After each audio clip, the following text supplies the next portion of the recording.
Hola, ¿qué tal? Muy buenas tardes, muy buenas noches ya. Y ahora que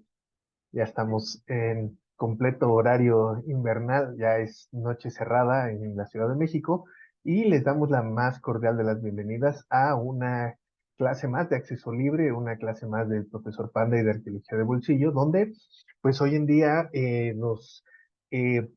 pues nos incluimos en toda la serie de festividades relacionadas con el Día de los Muertos en nuestro país, en México, por si hay alguien que nos esté viendo desde alguna otra latitud. Y pues el día de hoy estamos dispuestos a hablar un rato con ustedes sobre la muerte en Mesoamérica y cómo es que en general es estudiada por nosotros los arqueólogos y cómo es que de alguna manera tratamos de entender este increíblemente complejo proceso que tiene que ver con la muerte y con las formas en las que los humanos, los vivos, por decirlo más específicamente, la forma en la que los vivos lidiamos con la muerte, que es bastante interesante, bastante compleja también, y pues obviamente nosotros hoy en día justamente pues tenemos un claro ejemplo al respecto. El día de hoy pues supongo que en la casa de todos nosotros tenemos eh, pues diferentes espacios designados a los muertos y por lo tanto pues también por ahí estaremos hablando un poquitito de esto, aunque obviamente la tradición del Día de Muertos como la vivimos el día de hoy pues es muy diferente a la forma en la que se entiende el mundo mesoamericano. Ya lo veremos y ya lo entenderemos con un poquito más de profundidad durante nuestra charla, que estaremos hablando con ustedes la próxima hora, hora y media, relacionando con algunos temas que tienen que ver con la muerte y la forma en la que los arqueólogos y los antropólogos nos acercamos a este increíble fenómeno. Como siempre, le damos la más cordial de nuestras bienvenidas a todos ustedes. Por un lado se encuentra Mariana, nuestra productora y directora general, que está detrás de las cámaras haciendo que todo esto funcione. Y de mi parte, Miguel Báez, que para quienes ya nos conocen, pues hemos estado desde hace un par de años lanzando un proyecto de divulgación de arqueología llamado Profesor Panda y Arqueología de Bolsillo, y que pues nos hemos formado en el mundo de la arqueología, somos arqueólogos, trabajamos en diferentes temas y diferentes áreas de nuestro país y lo que tratamos de hacer en estos cursos, en estas clases es pues hablarles de arqueología y hablarles de ciertos temas relacionados con la arqueología de una manera sencilla, de una manera clara, pensando en la, pues la forma en la que de alguna manera los arqueólogos nos hemos alejado un poco del público en general al tratar de explicar todo desde un punto de vista muy académico, un punto de vista un poco elevado, que no es precisamente el que buscamos resolver con estas charlas, con estas pláticas. Sin embargo, siempre tratamos de ser académicos, siempre tratamos de seguir ciertos preceptos. Lo único que hacemos es de alguna manera deslactosar un poco el café para poder llevarlo a todos ustedes de una manera más tranquila, pues más accesible para todos nosotros. Así que, pues el día de hoy les platicaremos sobre la muerte en Mesoamérica, sobre las formas en las que la entendemos y algunas de sus interpretaciones y sus formas físicas más interesantes que se han encontrado por parte de los arqueólogos de nuestro país, que creemos que son pues fundamentales y muy interesantes para poder compartir con todos ustedes. Como siempre, pues compartiremos una pantalla para que ustedes vayan viendo una presentación. Voy a ponerles la pantalla en este momento y nosotros podremos ir viendo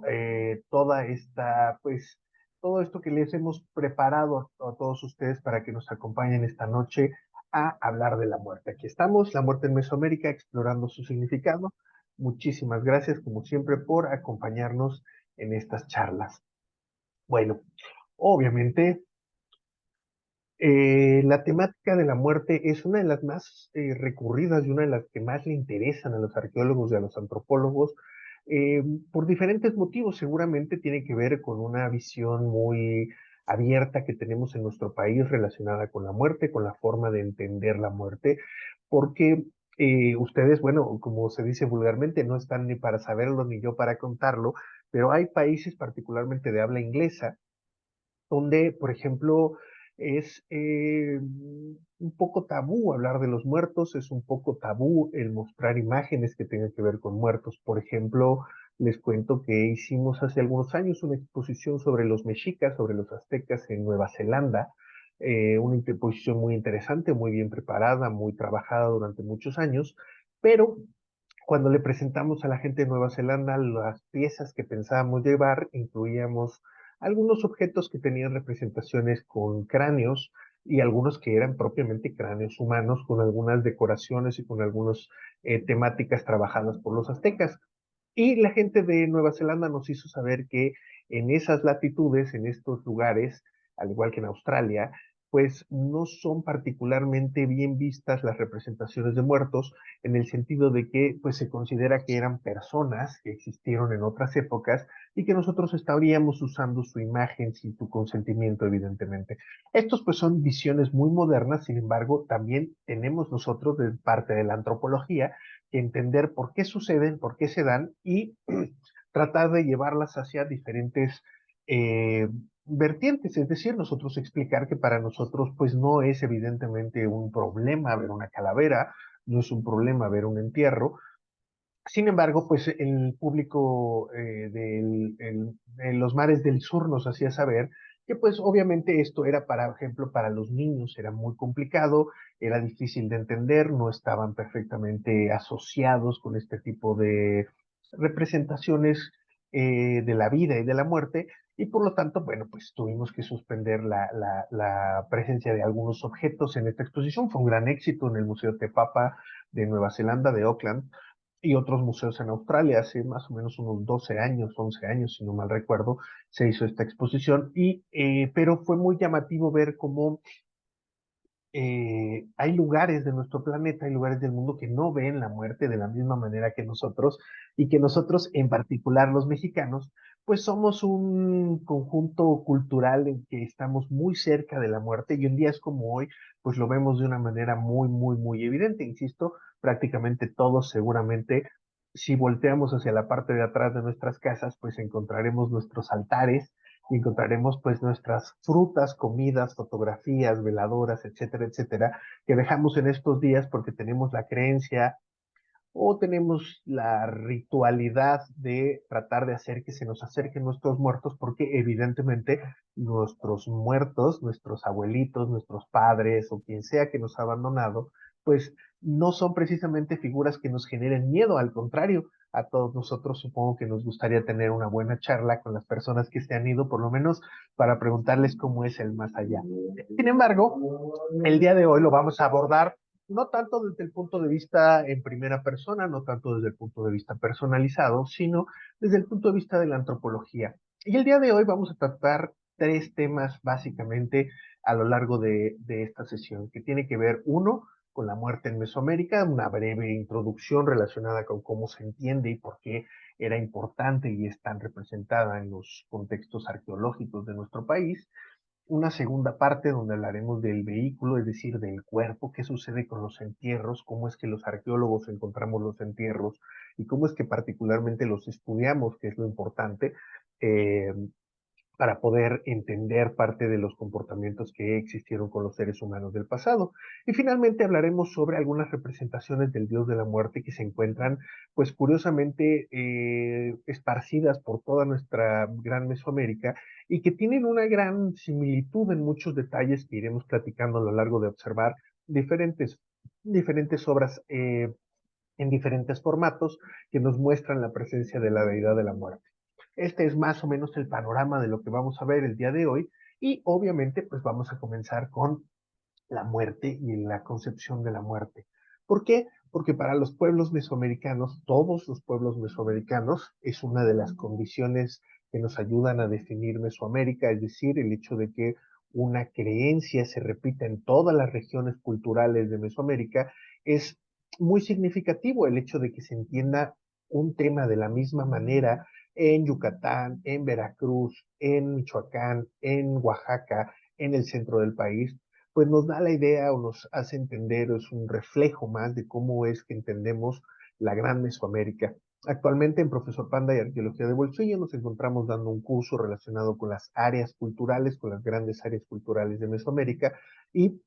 justamente, bueno, el día de ayer tuvimos una larga charla sobre el Golfo de México y algunas de las culturas que se encuentran en el Golfo de México. Y es curioso que platicábamos que a lo largo de más de 4.000 años de desarrollo cultural que ha habido en Mesoamérica, pues que en casi todos estos lugares, a lo largo de estos 4 milenios, pues encontremos las mismas representaciones o muy parecidas representaciones en relación con la muerte. Y esto es un poquito de lo que vamos a platicar. Lo primero que es importante entender para nosotros, y este es un tema muy trabajado por el increíblemente grande antropólogo e historiador Alfredo López Austin, que nos dejó de este mundo terrenal hace un par de años. Él, junto con otros investigadores, se dieron cuenta de que en particular los grupos nahuas, es decir, los grupos que habitaban el centro de México poco antes de la llegada de los españoles,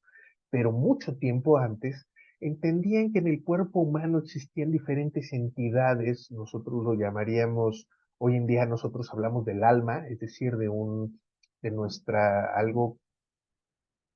que nos genera la esencia para ser los seres humanos, tiene una serie de connotaciones religiosas muy importantes cuando decimos la palabra alma, pero básicamente es como si viviera un espíritu dentro de nuestro cuerpo y fuera el que nos ayuda a darle movilidad y entender cómo es que vivimos nuestro día a día.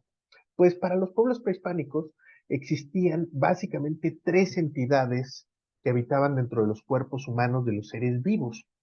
Una residía en la cabeza, otra residía en el corazón y otra residía en el hígado. Es decir, se pensaba que la esencia de los seres humanos se encontraba básicamente en estos tres lugares, aunque evidentemente pues tenían un amplio conocimiento anatómico y sabían obviamente de todos los demás órganos del cuerpo humano. Sin embargo, entendían que tanto en la cabeza como el corazón y el hígado eran de alguna manera, desde el punto de vista de la medicina y la religión prehispánica, pues eran los puntos nodales del cuerpo, eran los puntos más importantes del cuerpo. Con una pensábamos, con otra vivíamos y bombeábamos sangre, que era el líquido más preciado de todas las culturas mesoamericanas, y con el hígado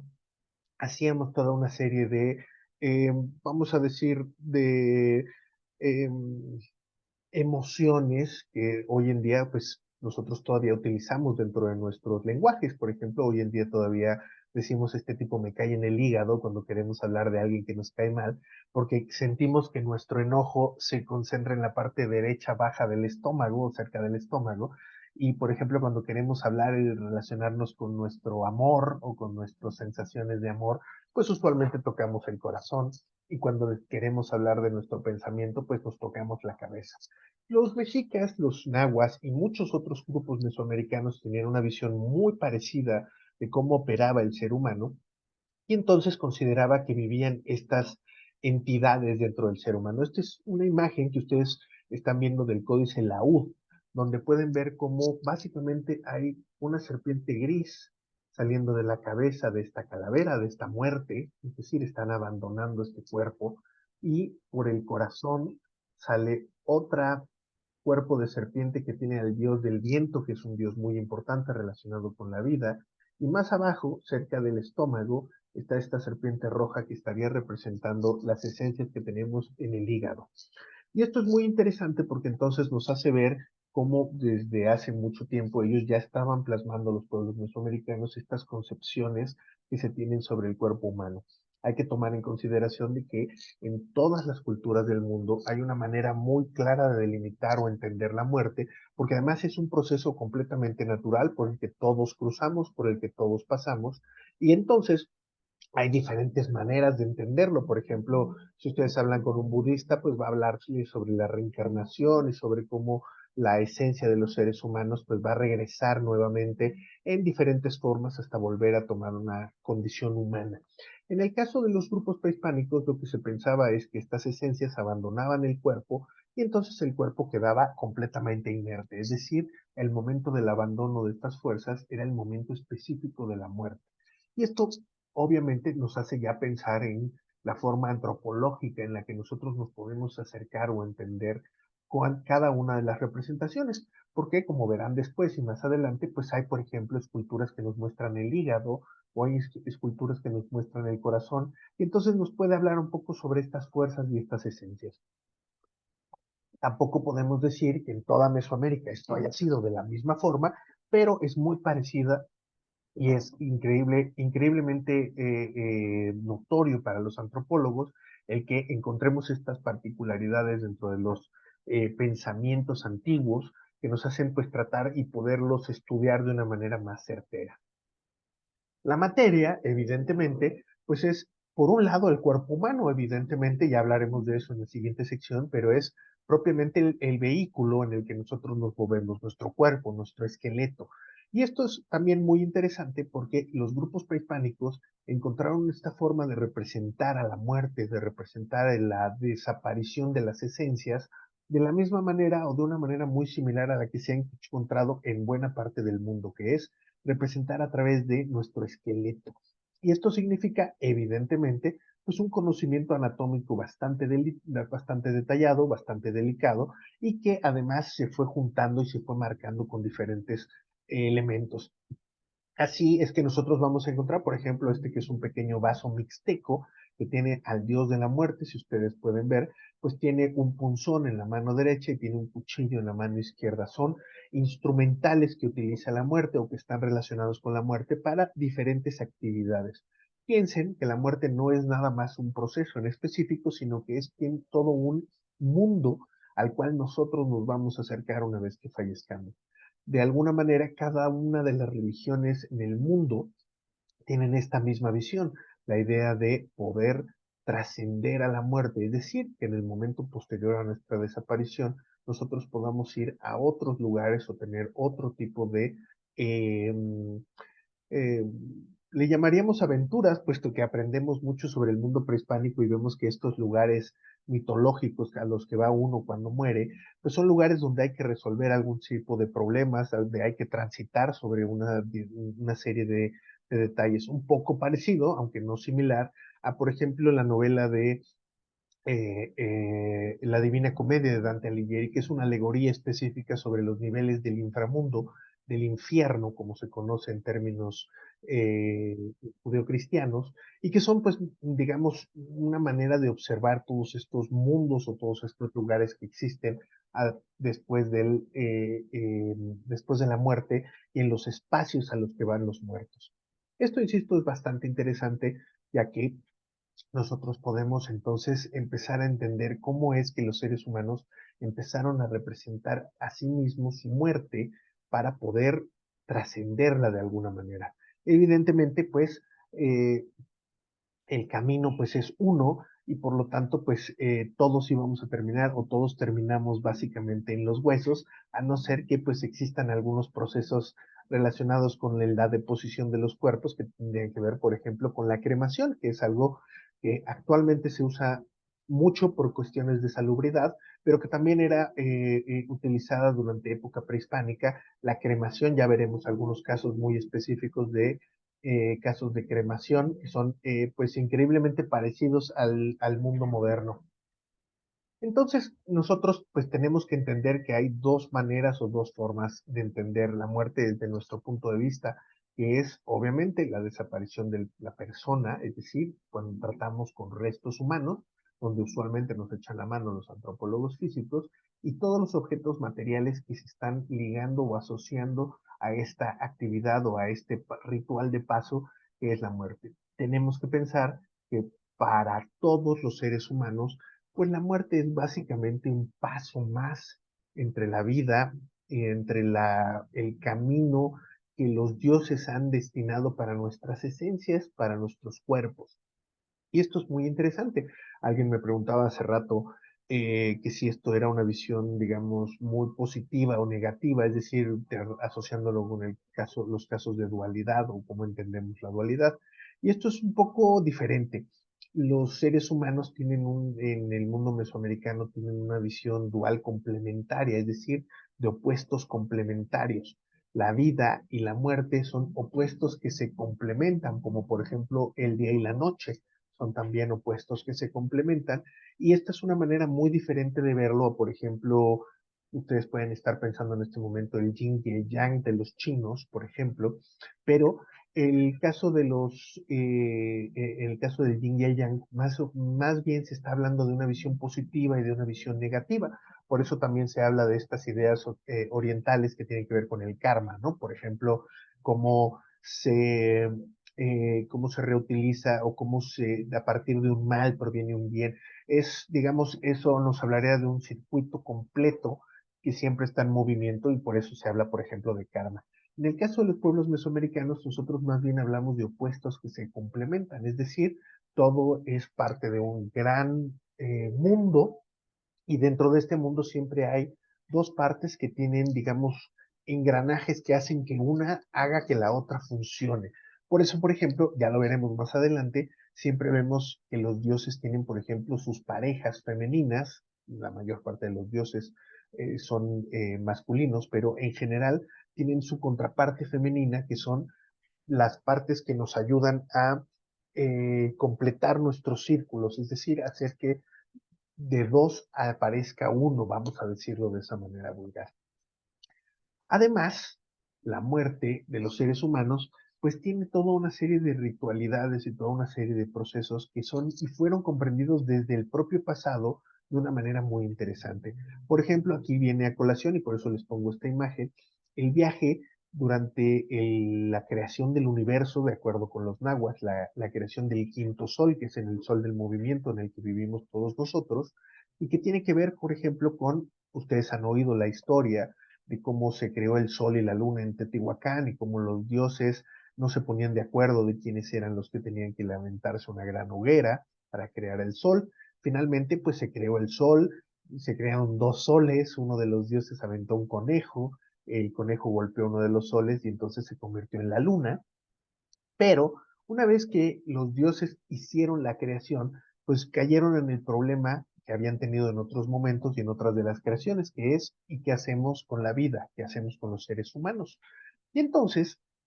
Quetzalcóatl, dice la leyenda, bajó al Mictlán, es decir, a la tierra de los muertos, bajó acompañado de su hermano gemelo en la forma de un perro, de un xoloscuincle. Ustedes, esta es una lámina del códice Laúd, un códice muy importante para todos estos temas, donde ustedes pueden ver a Quetzalcóatl en una visión humana, en una forma humana, acompañado de un perro, acompañado de su hermano Xolotl, estar frente al dios de la muerte. ¿Qué es lo que se hizo? Pues que entonces Quetzalcóatl eh, robó los huesos de los seres humanos del pasado para regresar a la tierra, traérselos a los dioses y que entonces pudiera volver a crearse la humanidad, pudiera volver a crearse los seres humanos que adorarían a los dioses que acababan de hacer la creación. Esto es muy interesante porque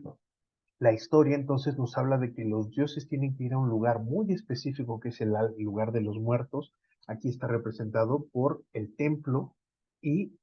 el dios de la muerte, que como ustedes pueden ver, pues es una calavera con un cuchillo en la nariz, con un cuchillo de pedernal en la nariz. Es, digamos, todos los dioses, cada uno de los dioses mesoamericanos tienen formas muy específicas de ser representados. Esto requiere pues muchos años de estudio para poder entenderlo, aunque no hay que ser un genio para entender que cuando ustedes vean una calavera, pues básicamente tiene que ver con el dios de la muerte en el mundo mesoamericano.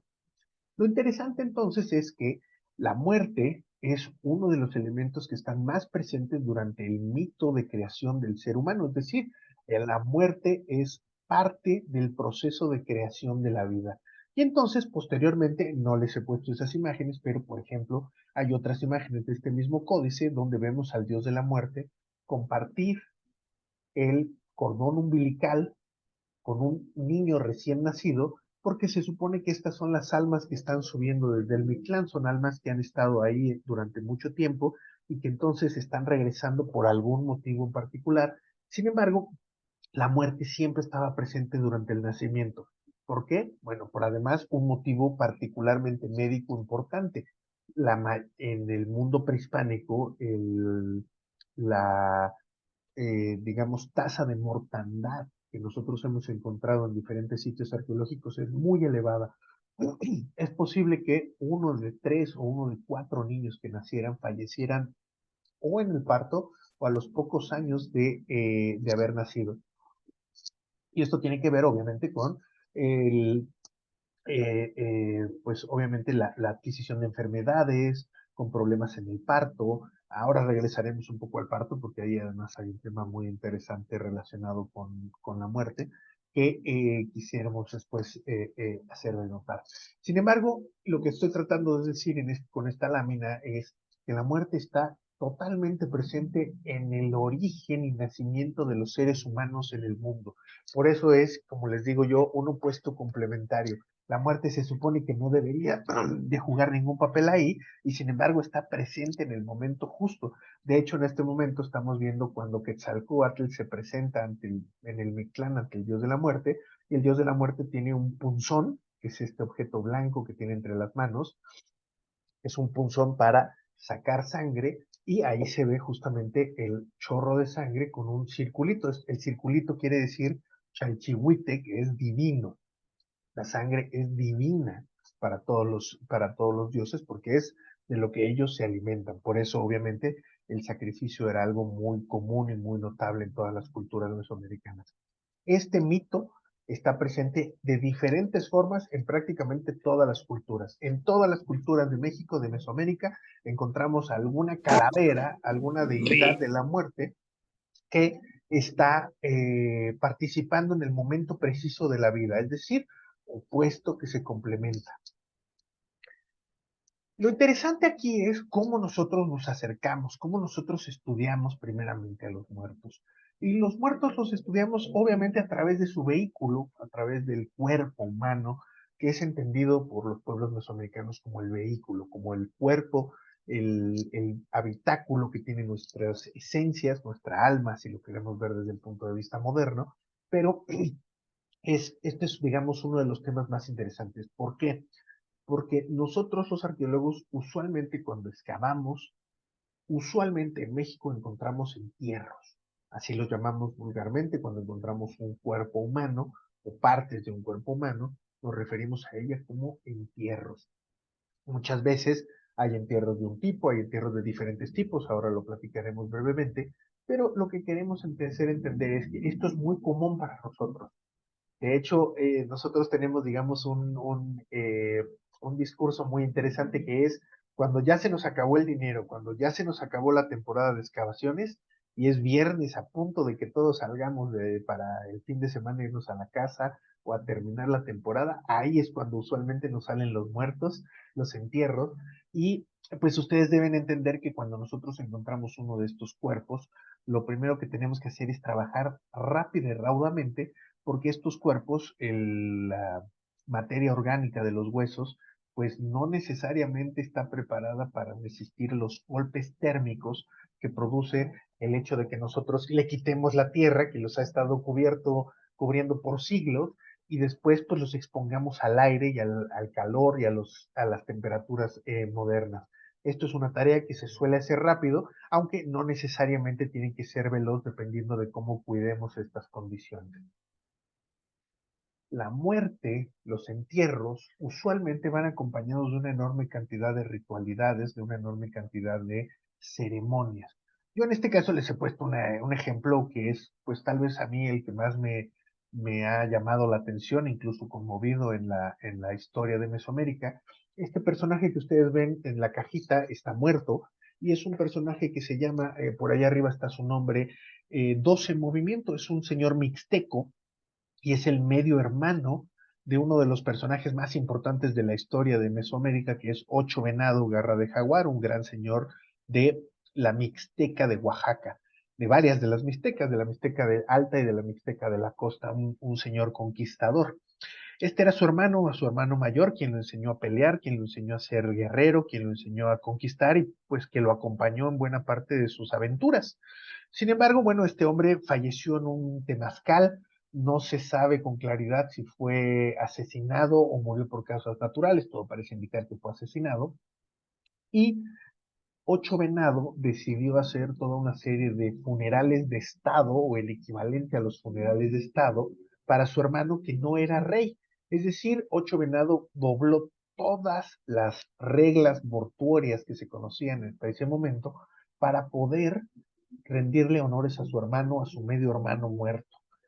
Esto es, digamos, una historia increíble. Ustedes lo que ven es al lado un personaje, un sacerdote con cara negra que está del lado izquierdo, que tiene una antorcha, es decir, van a quemar el cuerpo de 12 venado, de 12 movimiento, perdón, está a punto de ser incinerado. Y ustedes ven del lado derecho a otro sacerdote que tiene un pajarito en la mano y algunas semillas. Y estos son parte de las ritualidades que acompañan usualmente a los fallecimientos. Las codornices, esta es una codorniz, son animales que se utilizaban mucho durante los sacrificios y durante las ceremonias de funerarias en Mesoamérica,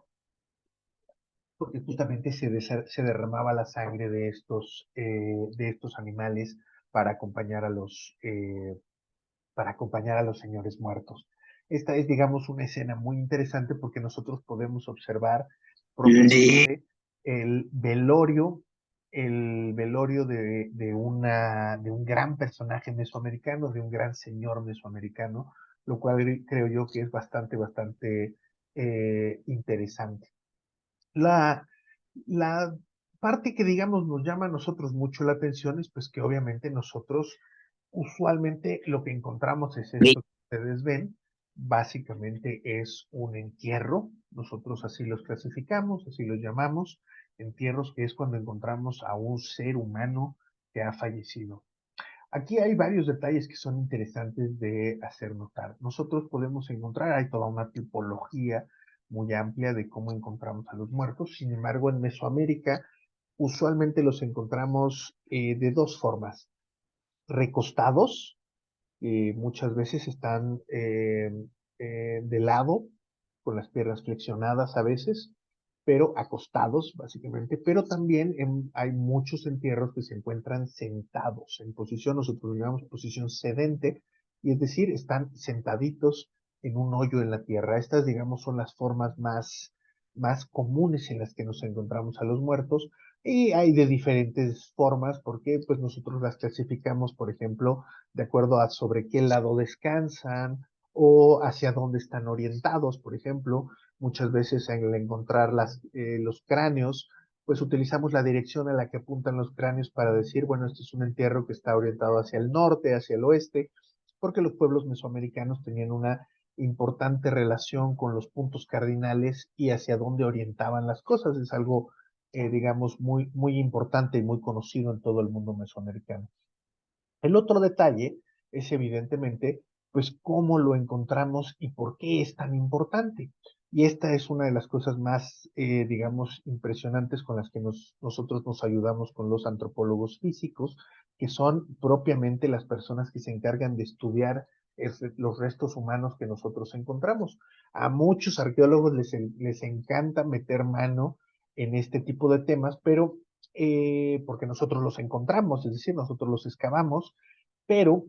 hay un detalle importante. El antropólogo físico tiene toda una carrera igual de larga que la nuestra, de 5 años, 4 años y medio, 5 años de estudios, para poder explicar todo lo humanamente posible explicable de todo uno de esos huesos. Y nosotros tenemos un curso de 6 meses, los arqueólogos, un curso de 6 meses donde aprendemos a excavar entierros y pues, como se dice vulgarmente, a diferenciar un codo o un brazo de una pierna, lo cual no todos hacemos bien. Por lo tanto, bueno, es interesante porque nos tenemos que reunir con otros especialistas que nos explican detalles muy interesantes. Por ejemplo, les cuento un detalle, digamos, interesante. El entierro que ustedes ven, por ejemplo, si ustedes observan el cráneo, van a encontrar esta línea que estoy señalando, que se llaman suturas, son la forma en la que los huesos de nuestro cráneo se van soldando. Nosotros cuando nacemos, ustedes, por ejemplo, siempre está el cuento de que todos de chiquito nos caímos y por eso a veces somos tontos, pero esto tiene que ver porque usualmente cuando nosotros nacemos, bueno, no usualmente, cuando nosotros nacemos, tenemos estos huesos separados. Y entonces nuestro cráneo flota, nuestro cerebro flota de una manera un poco más libre que cuando somos adultos. Conforme nos vamos haciendo grandes, hasta la edad madura, más o menos arriba de los 35 años, estos huesos lo que van haciendo es irse cerrando y estas líneas que les estoy señalando desaparecen. Es decir, cuando nosotros encontramos un cráneo de un adulto mayor, por ejemplo, es un solo hueso, es decir, un solo cráneo, sin embargo, la cabeza tiene diferentes huesos. Esto es muy interesante porque entonces los antropólogos físicos te pueden decir más o menos qué edad tiene el entierro que tú te estás encontrando. Cuando son niños, pues es más o menos fácil porque pues somos chiquitos pues es fácil decir, pues es un niño. Pero cuando ya pasamos, digamos, arriba de los 18, 19 años, esta tarea se convierte en algo muy, muy complicado. Y por eso es que nosotros tenemos que recurrir a estos especialistas que son, pues la verdad, muy duchos. En México son increíbles porque hemos podido conocer una enorme cantidad de detalles. Por ejemplo, ustedes aquí también pueden ver esta ruptura, este hueso que es el húmero del húmero derecho de este entierro, que está roto. El antropólogo te puede decir si ese brazo se rompió antes de la muerte o es lo que llamamos una fractura post-mortem, es decir, que el hueso se rompió porque pues pasaron muchos años después de que se ha dejado este entierro. Y así los antropólogos nos dicen a través del estudio de los huesos, por ejemplo, si hay, por ejemplo, si tiene principios de osteoartritis, de osteoporosis y de diferentes enfermedades. Y muchas veces pues podemos conocer a veces incluso las causas de muerte de estas personas. Y esto nos ayuda mucho porque entonces podemos entender cuando alguien fallece y lo dejan de cierta manera con ciertos objetos, pues podemos entender un poco más de si murió por causas naturales o murió por causas relacionadas con algún accidente o fue asesinado, etcétera, etcétera, etcétera. Esta es, digamos, la manera más importante. La otra manera en la que nosotros entendemos y nos ayuda mucho es, pues estos pequeños platitos que ustedes ven, no todos los entierros en México tienen ofrendas, sin embargo, buena parte de los entierros tienen algo, es decir, se le dejaba algún tipo de objeto a cada uno de los muertos, porque se estaba pensando en que pues había un paso todavía después de la vida en donde pues nosotros dependiendo de cómo hubiéramos muerto, si por ejemplo éramos guerreros y moríamos en combate o sacrificados, pues estábamos destinados a acompañar al sol. O si moríamos por cuestiones relacionadas con una inundación o con el agua, pues entonces íbamos al Tlalocan, que es el mundo de Tlaloc, el mundo acuático donde habita Tlaloc, y entonces nosotros, digamos, teníamos diferentes caminos trazados de acuerdo con la forma en la que nosotros muriéramos. Y entonces nosotros nos ayuda mucho los objetos, porque pues obviamente los huesos humanos nos ayudan mucho a entender ciertas cuestiones biológicas relacionadas con con el fallecimiento y sin embargo, con estos objetos nosotros podemos estudiar mucho más a profundidad y poder entender con mucha más entereza por qué este hombre, individuo fue, cómo murió y qué objetos se les están dejando. Hoy en día, los antropólogos físicos están muy cotizados en nuestro país por un motivo, pues, muy triste, que es la enorme cantidad de desapariciones que hay en nuestro país y la enorme cantidad de fosas clandestinas que se han encontrado en los últimos años en nuestro país. Y esto es muy llamativo o muy significativo porque se ha abierto desafortunadamente, digo, los antropólogos físicos a eso se dedican, pero para el resto de la población, pues es algo triste el hecho de que hoy en día se están contratando una enorme cantidad de antropólogos físicos para trabajar como antropólogos forenses, es decir, para ir a estudiar los restos de huesos de fosas clandestinas o de entierros que nosotros encontramos en diferentes lugares de nuestro país debido a la violencia. Este es un tema muy interesante o muy importante, pero que tenemos que comprender a futuro para poder, pues poder estudiar de otra manera todos estos temas. En este caso, insisto, los antropólogos físicos juegan un papel actualmente en la sociedad muy, muy, muy importante. Ahora, el otro problema que nosotros nos encontramos es que a veces estos entierros son increíblemente complejos, como este que se encontró en el sur de la Ciudad de México hace más o menos unos 8 o 9 años por la zona de Copilco, si no mal me equivoco. Y lo que ustedes ven, pues es un conjunto de varias personas. Ustedes, ahora sí que, pues nosotros cuando vemos muchos huesos, los arqueólogos, pues lo único que hacemos es contar cabecitas, pero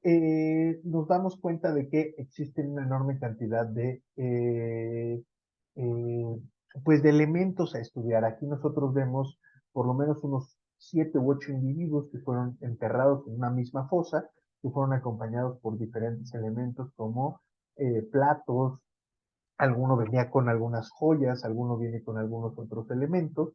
e incluso con algunas piedras que muchas veces no estamos seguros de si se tratan de piedras que son parte de los entierros o son piedras con las que se cubrió el entierro. Sin embargo, esto es muy interesante porque los arqueólogos lo que intentamos entonces es poder entender este tipo de fenómenos, por qué encontraríamos 6 o 7 personas fallecidas. Y desde hace muchos años nos hemos dado cuenta de que lo que está sucediendo o lo que sucede en, en Mesoamérica es que hay muchos entierros colectivos que tienen que ver o están relacionados con diferentes ideologías o diferentes concepciones relacionadas con la muerte. En general, encontramos muchos entierros comunales, muchos entierros colectivos, acompañando a la construcción de grandes edificaciones. Por ejemplo, el templo de la serpiente emplumada en Teotihuacán es un edificio en el que se encontraron aproximadamente, hasta ahorita se han encontrado unos 140 individuos enterrados alrededor del edificio, y esto quiere decir que o lo entendemos como una gran captura de cautivos de guerra, porque están atados con las manos atrás, están sentados en una posición muy específica, están acompañados de ciertas esculturas y de ciertos objetos que nos indican que eran cautivos de guerra y que parece ser que es una de las formas más comunes en Mesoamérica de encontrar entierros colectivos. Eh, los, eh, los conjuntos de estas personas nos indican actividades muchísimo más complejas. Y esto creo yo que es bastante interesante o bastante importante y usualmente no son comunes, la verdad es que no son comunes, pero sí sucede bastante en nuestro país. Y también encontramos estas formas de muerte simbólica que nosotros podemos observar de una manera bastante. Les pediría, por favor, los compañeros que están haciendo ruidos, que por favor no hicieran esos ruidos que todos los demás podemos escuchar. Les agradecemos mucho su comprensión para el resto de los compañeros que nos están haciendo el favor de su atención. Muchas gracias. La muerte simbólica es entendida de una forma diferente, porque pues no todos por ejemplo, cuando vemos estos muros con cráneos humanos, pues no siempre los podemos entender como, o los queremos entender, o los queríamos entender como representaciones reales. Pensábamos en la muerte simbólica y en una manera de indicarnos una gran presencia de muertos. Por ejemplo, estos muros que ustedes pueden ver en Tula, en Chichen Itzá, en Templo Mayor, son conocidos como zompantlis, es decir, muros de cráneos, y son estructuras muy, muy interesantes. Las habíamos conocido desde hace varios siglos. De hecho, en prácticamente todas las zonas arqueológicas de México es muy común encontrarse, nosotros los llamamos clavos arquitectónicos, que nos presentan estas representaciones de calaveras y que se colocaban de una manera muy particular, una sobre otra, como si fueran ladrillos dentro de una construcción. Esto nosotros lo interpretábamos como formas de muerte simbólica, que son pues también formas de estudio que nosotros tenemos en antropología que son muy interesantes. Sin embargo, el hallazgo del Gran Huitzonpantli de México Tenochtitlan hace aproximadamente unos 8 años, pues nos marca un parteaguas en este tipo de estudios. ¿Por qué? Porque atrás de la catedral, en la calle de Guatemala, número 18, en un lugar que hoy en día se está transformando en el futuro Museo del Chocolate, si no mal recuerdo, pues se encontró en el subsuelo de este edificio, a través de exploraciones hechas por el Proyecto de Arqueología Urbana del Instituto Nacional de Antropología e Historia de México, se encontró pues literalmente un muro de cráneos. Se han encontrado hasta este momento aproximadamente unos 350 cráneos. Todos están formando una pared muy similar a esto. Es decir, nosotros esta forma de muerte simbólica que encontrábamos en piedra, que encontrábamos en representaciones de piedra, pues nos vamos dando cuenta de que tienen pues una base real, que son estos muros de cráneos, que yo tuve la oportunidad de visitarlos y son verdaderamente impresionantes porque son cráneos sobre cráneo, es decir, básicamente no hay otro material constructivo. Y todos estos cráneos, pues parece ser o entendemos que tiene que ver con el fallecimiento de cautivos de guerra. Hay que recordar que los mexicas alrededor del año 1420, 1430 comenzaron una campaña expansiva militar muy potente en toda Mesoamérica y hay nosotros no siempre le hacemos caso a las fuentes históricas de la época porque son un poco, pocas personas registraron verdaderamente lo que vieron, la gran mayoría de las crónicas fueron escritas 20 o 30 años, 40 o 50 años después de la caída de México Tenochtitlan, pero se nos decía, por ejemplo, que cuando Ahuizotl se hizo eh, emperador de México Tenochtitlan en 1486, pues él se mandó a ejecutar unos 50,000 cautivos de guerra en el Templo Mayor y nosotros decíamos, no, bueno, esto es una salvajada y seguramente pues es una manera simbólica de hablar de estos números. Sin embargo, pues hoy en día estos hallazgos nos hacen darnos cuenta de que esto podría,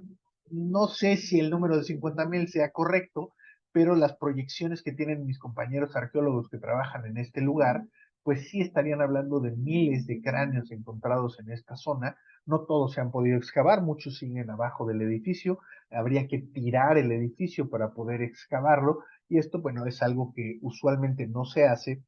porque además todavía el edificio es también de valor histórico, por lo tanto, ahí nos metemos en un problema muy específico relacionado con eh, con el pasado y con las formas de entender nuestro propio pasado. Sin embargo, les quería yo poner este ejemplo para que ustedes pudieran darse cuenta de que la muerte es un fenómeno bastante más común y bastante más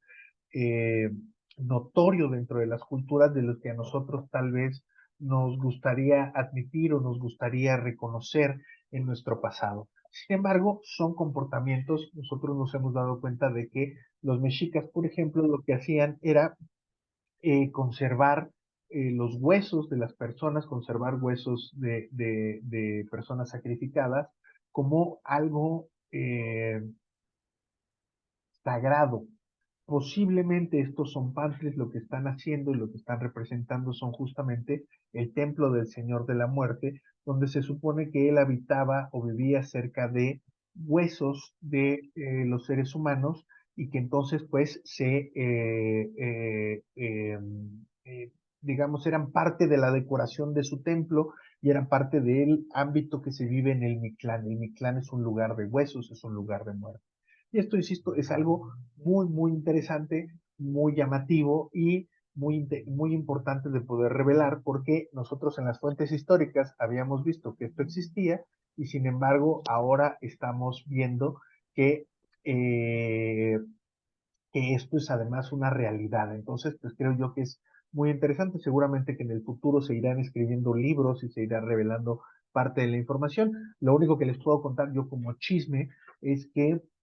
curiosamente no todas las personas cuyos cráneos están en este Zompantli, no todos son hombres, también hay mujeres y también hay niños, lo cual pues nos hace pensar en que la idea de que solamente se mataba a los guerreros y solamente se sacrificaba a los hombres, pues estaría bastante errada. Posiblemente estamos teniendo evidencia de otros comportamientos y esto pues es muy padre o muy interesante de poder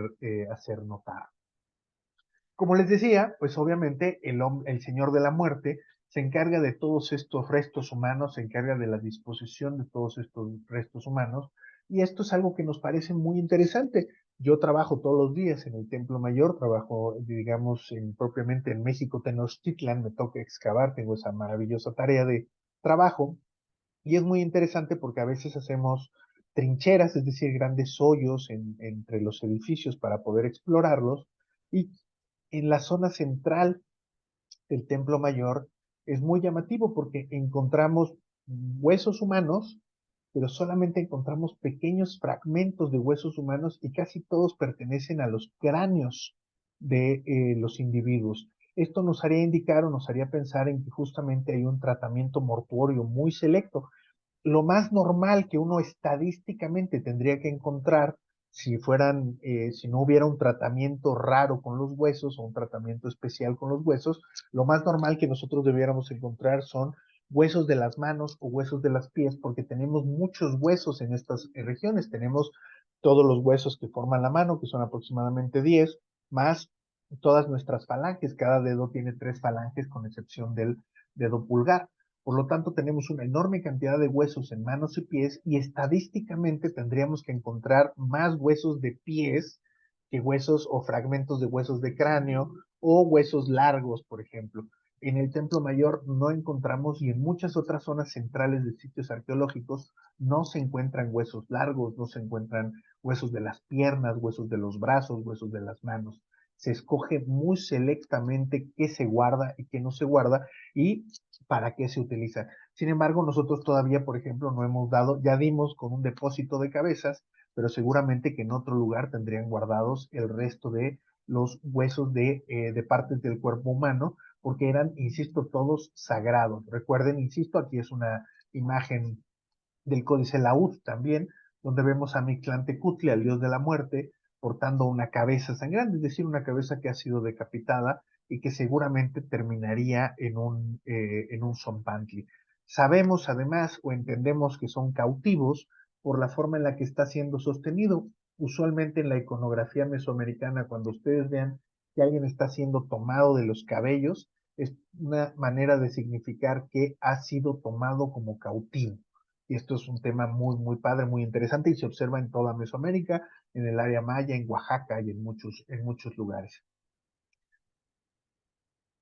Quería solamente ponerles un ejemplo que es bastante, bastante interesante relacionado con el tratamiento a los muertos. Hay una gran diversidad de formas en las que los pueblos mesoamericanos trataron a los muertos, pero tal vez la más interesante o una de las más interesantes es encontrarla en en las tumbas de Tiro, que es una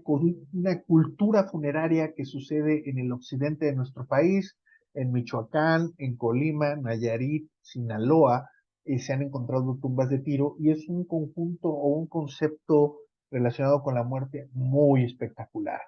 Lo primero que se hace es un hoyo, un tiro, por eso se llaman tumbas de tiro. Se hace un hoyo, un hueco, un pozo muy profundo sobre la tierra, y en la parte baja, a unos 4 o 6 metros de profundidad, se construye una especie de círculo o de semicírculo, donde se van a dejar una enorme cantidad de bienes. Es decir, la gente está enterrada 4 o 5 metros por debajo de la tierra. Lo que se deja en esta región de México, que más o menos esta costumbre se utilizó entre los años 200 de nuestra era al año 800.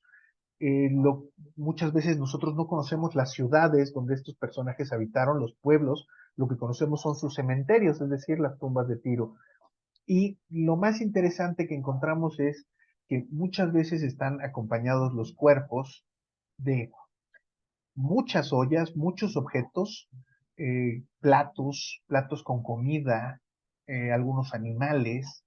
Es decir, pareciera que la persona que fue depositada en ese lugar fuera a levantarse en algún momento a comer, fuera en algún momento a levantarse a utilizar sus bienes, y entonces tiene toda una cantidad importante de bienes depositados en estos pequeños agujeros. Algunos no son tan pequeños, algunos son casi pequeños departamentos de 4x4, que están allá abajo de la tierra.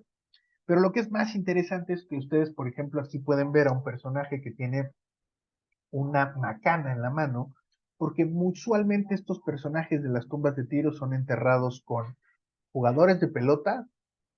esculturas de jugadores de pelota, esculturas de guerreros o esculturas de músicos, lo cual a mí me parece maravilloso, interesantísimo. ¿Por qué? Porque si ustedes van a un entierro en un pueblo, van a un entierro en muchos lugares de nuestro país, una de las cosas que nunca va a faltar es la música. La música está siempre presente en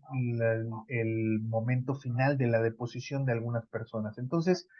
es muy interesante ver esta construcción que se hace en el mundo prehispánico relacionada con los fallecimientos y con particularmente estas tumbas de Tiro. Insisto, son muy, muy interesantes. En Oaxaca hay tumbas que son pues básicamente departamentos, son grandes edificios bajo la tierra donde se dejaban a los muertos, y a veces se sacaban y se colocaban en nichos para meter muertos frescos, muy parecido a lo que nosotros hacemos hoy en día en los panteones, pero quería solamente ilustrarles estos temas con las tumbas de tiro. Hay un sitio arqueológico llamado La Playa en Nayarit que se trabajó hace unos 15 años por el arqueólogo Raúl Barrera y él se encontró juntitas más o menos unas 26 tumbas de tiro en un cementerio que estábamos nosotros tratando de reactivar para la construcción de una presa en Nayarit que se llama El Cajón, y ese era el lugar que pensábamos que era el mejor para reubicar un pueblo antes de la inundación, y después pues se nos fue para atrás y se nos cayó el proyecto, porque más bien donde queríamos meter a la gente nos dimos cuenta después de que era un cementerio de más o menos el año 400, donde se encontraron, insisto, 26 tumbas de tiro y más o menos unos 36 individuos distribuidos en estas tumbas. Una de las muchísimas costumbres funerarias de los mexicanos antiguos más interesantes y más llamativas en nuestro país.